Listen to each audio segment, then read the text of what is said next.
प्रिय दर्शकों, कर्म की कुदाल से परिश्रम का बीज बोइए, आपको अवश्य ही फल सफलता के प्राप्त होंगे। सभी के लिए राधे राधे, जय श्री कृष्ण। आप देख रहे हैं एस्ट्रोलॉजर पंडित ब्रजेश कौशिक और मैं ज्योतिष आचार्य पंडित ब्रजेश आप सभी दर्शकों का आपके अपने इस प्लेटफॉर्म पर तहे दिल से हार्दिक अभिनंदन स्वागत करता हूं। आज बहुत ही महत्वपूर्ण राशिफल लेकर के आए हैं तुला राशि के जातकों के लिए जनवरी माह 2024 के बाद 25 में किस प्रकार का परिणाम लेकर के आ रहा है।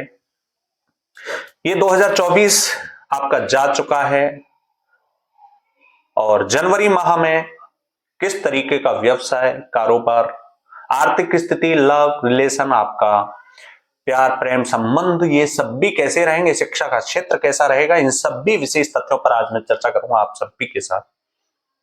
अंत में कुछ विशेष उपाय भी बताऊंगा, इसलिए पूरी वीडियो देखें, स्किप ना करें, क्योंकि स्किप करने के बाद होता क्या है, आखिर आपसे बहुत सारे तथ्य छूट जाते हैं और फिर आपको पूरी तरह से पूर्णतः परिणाम प्राप्त नहीं हो पाते हैं।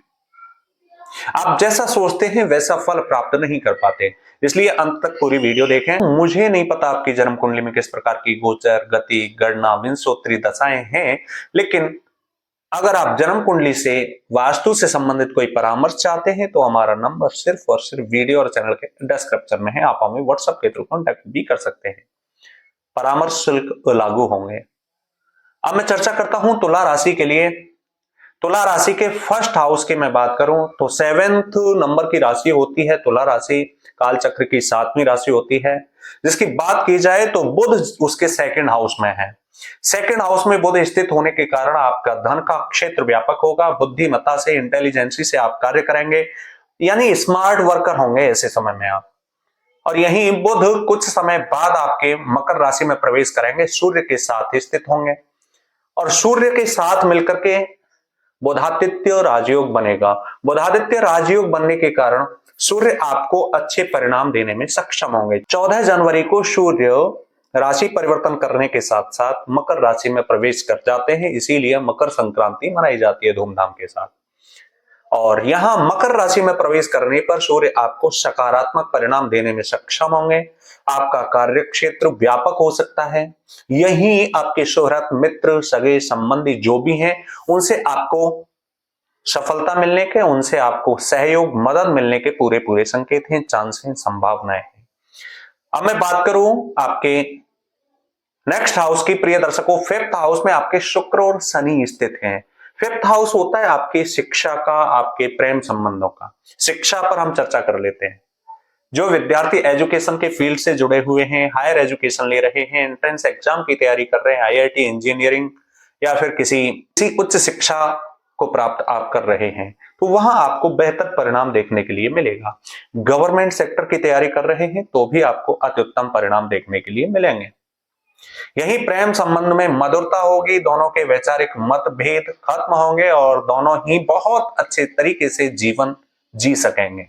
शुक्र भी आपके शनि के साथ है, इसलिए शुक्र और शनि दोनों मिलकर के आपके अंदर भावुक प्रवृत्ति देंगे, आपके अंदर मधुरता देंगे। बस अपने स्वास्थ्य का थोड़ा ध्यान रखें। अब मैं बात करता हूं प्रिय दर्शकों आपके 6th हाउस में आपके राहु स्थित हैं, इसलिए अपने स्वास्थ्य का विशेषकर आप ध्यान रखें। कोई अनावश्यक कर्जा ना करें, ईएमआई के विषय में सोचें भी ना, क्योंकि अनावश्यक कर्ज होने के कारण राहु और केतु ऐसे ग्रह होते हैं, पापी ग्रह हैं, क्षाया ग्रह हैं, कि आपको मार्ग भ्रमित करके, मार्ग भटका करके दूसरे रास्ते पर ले जा करके एक तरह से मिट्टी में मिलाने का कार्य करते हैं। इसलिए आप कर्जा में ना रहें, कर्जे में ना डूबें और सोच समझकर ही निर्णय लें। प्रिय दर्शकों, देवगुरु बृहस्पति आपके अष्टम भाव में है। अष्टम भाव कुंडली का अच्छा नहीं माना जाता। 4, 8, 12 में ऐसा कहा जाता है कि इन भावों में अगर कोई भी ग्रह होते हैं, आपकी जन्म कुंडली में किस प्रकार की गोचर गति गणना है मुझे नहीं पता, लेकिन इनमें स्थित ग्रह, फिर उनकी दृष्टियां, फिर उनका भाव पक्ष, ये सब देख करके, वृत्तियां, ये सब देख करके आपको स्पष्ट किया जाता है किस प्रकार के आपको परिणाम मिलने में सक्षम होंगे। तो देवगुरु बृहस्पति अष्टम भाव में आपके राज सम्मान, आपको किसी सरकार से, गवर्नमेंट सेक्टर से लाभ, पद प्रतिष्ठा दिलाने का कार्य करेंगे। यही आप जो है वाहन से, अग्नि से या फिर मानसिक तनाव न लेते हुए कार्य क्षेत्र में सावधानी से कार्य करें, सजगता से कार्य करें, क्योंकि यहां आपको मानसिक तनाव मिलेगा या फिर यहां दुर्घटनाएं भी घटित हो सकती हैं तुला राशि के जातकों के लिए। ना नेगेटिव ना पॉजिटिव, जो भी होता है मैं स्पष्ट बताता हूं आपको। अब मैं बात करता हूं मंगल की। प्रिय दर्शकों, मंगल आपके 10th हाउस में स्थित रहेंगे और फिर उसके बाद 20-21 जनवरी के लगभग आपके मंगल 9th हाउस में वक्र हो जाएंगे।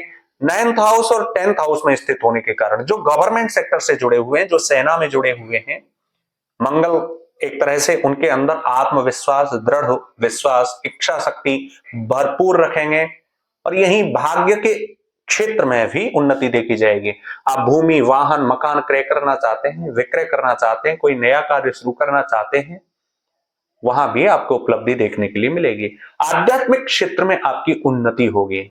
इसी के साथ साथ पूजा पाठ में मन लगेगा और सामाजिक कार्य क्षेत्र में आपकी वृद्धि होगी, ग्रोथ देखी जाएगी।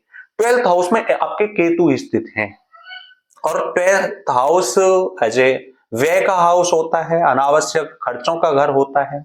इसलिए केतु आपके माइंड को भ्रमित कराएंगे। आप मार्केट जा रहे हैं या फिर कहीं भी आपने कोई सुख सुविधाएं वाली वस्तुएं देखें या आप शेयर मार्केट, स्टॉक मार्केट से जुड़े हुए हैं, सट्टे से जुड़े हुए हैं, इन कार्य क्षेत्रों में केतु आपको भ्रमित करके, डाइवर्ट करके आपको उत्साहित करेंगे। एक्साइटमेंट होगा आपके अंदर कि हाँ, एक रात में या फिर एक दिन में, इस जनवरी के माह में मैं बहुत बड़ा अमीर आदमी बन सकता हूं, अब तक नहीं बना वो मैं अब कर सकता हूं।